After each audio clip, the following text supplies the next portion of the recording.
अस्सलाम वालेकुम, मेरा नाम है आलम खान। आप देख रहे हैं मेरे यूट्यूब चैनल। अच्छा, मेरे सामने स्टॉक चेक कर ले। इलास्टिक चादर आ गया है, ठीक है। प्रिंटेड सादा दोनों मिक्स है।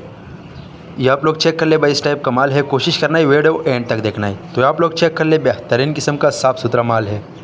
माल की क्वालिटी कंडीशन चेक कर ले, बेस्ट क्वालिटी वाला माल है।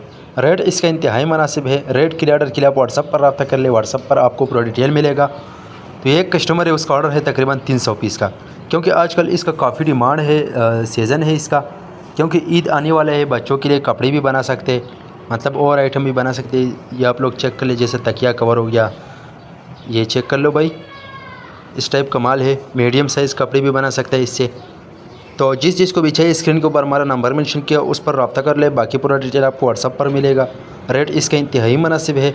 अगर रेट मैंने बताया तो आप लोग डर के हैरान हो जाएगा, ठीक है। ये आप लोग चेक कर ले भाई। पाकिस्तान में हर शहर से ऑर्डर कर सकते हैं। पाकिस्तान में हर शहर तक हमारा माल बेल्टी होते हैं। जैसे बेल्टी होती है, बेल्टी कस्टमर को व्हाट्सअप किया जाता है। बाकी पेमेंट प्रोसेस हमारा एडवांस है। डिलीवरी चार्ज कस्टमर पर होगा। ये आप लोग चेक कर ले भाई। इस टाइप का माल है। आजकल इसका कस्टमर काफ़ी डिमांड कर रहे, तो मैंने बोला खैर छोटा सा वीडियो बना दूंगा। अगर आप ये वीडियो यूट्यूब चैनल से देख रहे हो, यूट्यूब चैनल भी सब्सक्राइब करें। अगर फेसबुक पेज से देख रहे, साथ में फेसबुक पेज भी फॉलो कर लाइक करो। पाकिस्तान में हर शहर से ऑर्डर कर सकते हैं। पाकिस्तान में हर शहर तक हमारा माल बेल्टी होते हैं। जैसे बेल्टी होते हैं, बेल्टी कस्टमर को व्हाट्सअप किए जाते हैं। तो आप लोग चेक कर ले भाई। उम्मीद करता हूँ आपकी स्टॉक के हवाले से आपको आइडिया हो चुका है। नेक्स्ट वीडियो के लिए मैं फॉलो कर लाइक करो, ताकि ऐसी वीडियो आपको रोज़ मिलती है।